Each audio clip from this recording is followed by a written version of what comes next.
This is something enormous. It is about a final control, and it's the United States saying there may be another power in the world, but we will be the ultimate power. Quite explicitly, the US and the EU are saying that they want these new trade agreements to form the blueprint, the template for all future trade deals.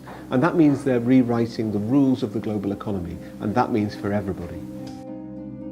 Once signed, it will cement a key part of the US government's plan to create a new global bloc that will ensure the dominance of its largest companies. And to understand why, we need to go back to the 1950s. See the USA in your Chevrolet. America is asking you to call. Drive your Chevrolet through the USA. After the Second World War, the United States accounted for half of the world's economy.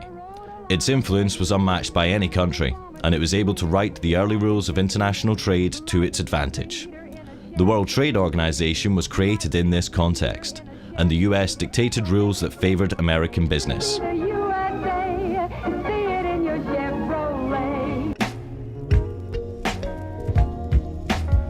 But as economies like China and India joined the WTO, it became a more democratized arena, and the US found it harder to control its decision-making.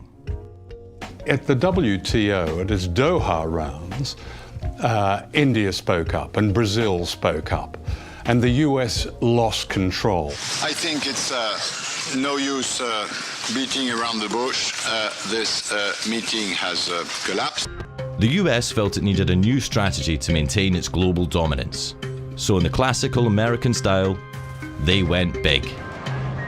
To bypass the WTO, they're creating the biggest international agreements that the world has ever seen. They're called the three big T's. The Trans-Pacific Partnership, or TPP, the Transatlantic Trade and Investment Partnership, or TTIP, and the Trade in Services Agreement, or TISA. And they're all being negotiated in secret right now. We only found out when WikiLeaks was able to leak parts of them. And what's interesting is when you look across all of these deals, whether it be TTIP, TPP or TISA, China is excluded, but also Brazil, Russia, India, South Africa, they're all excluded because those are the emerging economies. What is not often understood is that these agreements are part of a geopolitical war. This is a new war which is taking place between the United States and China. The United States is very scared of the rise of China, so it has moved to militarily encircle it through what is called the pivot to Asia, and now it's moving on to doing that economically. The basic idea which comes across from reading US strategy papers is the construction of a new grand enclosure.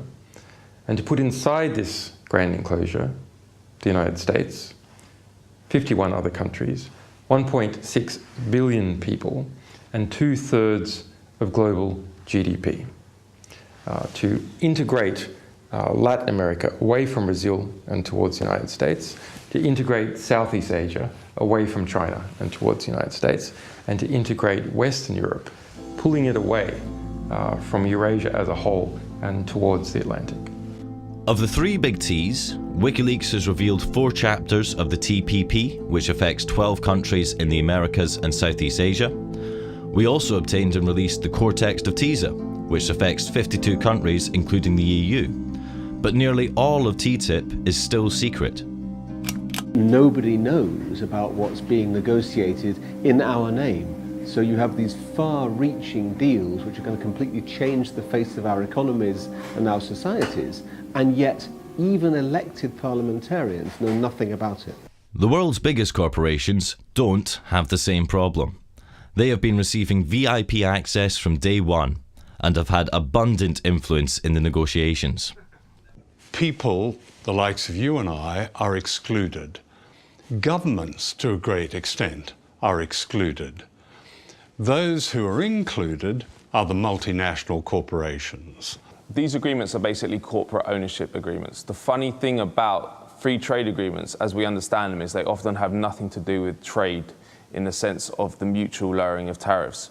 What they're about is enshrining an investor rights regime in the respective countries and ensuring that corporations can run wild in the respective economies with very, very little regulation or impingement by government or authorities. These treaties will have huge, huge implications for literally almost every critical issue that an individual citizen or community would care about: health, education, the environment, privacy, access to medicines. I mean, the list could go on. One of the most criticised aspects is a system called the Investor State Dispute Settlement, or ISDS.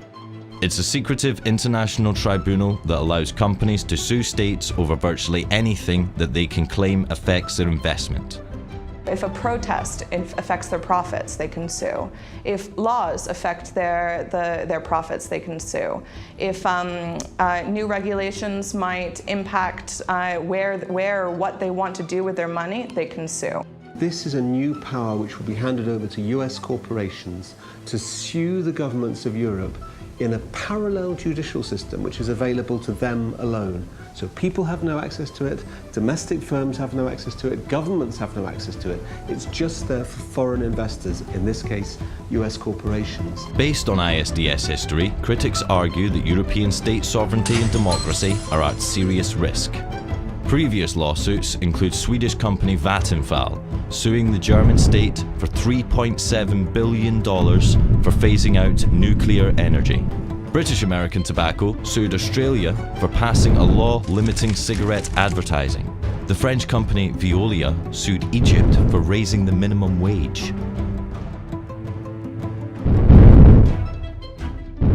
What is so scary about this is that corporations want to lock in their power.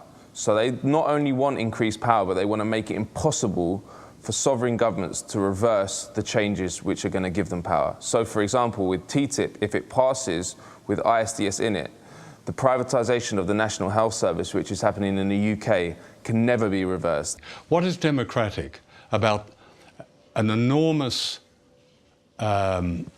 imposition of power on countries whose citizens have no way of knowing what's going on, of debating it, or influencing their government in its decision? That's anti-democratic. The history of these agreements shows that they're very difficult to change unless people can see what's in them. And that's why they're kept secret. Because when the contents are revealed, it generates an opposition. In a few moments, I will sign the North American Free Trade Act into law. NAFTA will tear down trade barriers between our three nations. It will create the world's largest trade zone and create 200,000 jobs in this country by 1995 alone. This agreement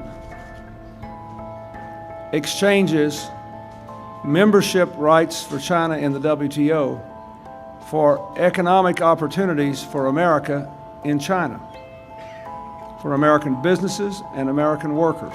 The agreement we're announcing today includes several important improvements and achieves what I believe trade deals must do. It's a win-win for both our countries. This deal is a win for American workers, for our farmers and ranchers. It will increase exports of American agricultural products. So instead of having a race to the bottom for lower wages and worse working conditions and more abuse of our natural resources, there's a race to the top. It's not just good for our businesses, it's good for our workers. WikiLeaks has had considerable success delaying the TPP and opening up the debate around it and the TISA by releasing the secret draft texts. Your secrets keep me peaceful. Your lies keep me safe.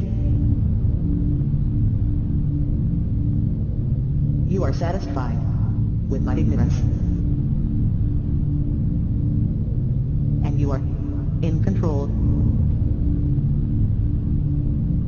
But we aren't aware. We are anonymous. We do not forgive. And we do not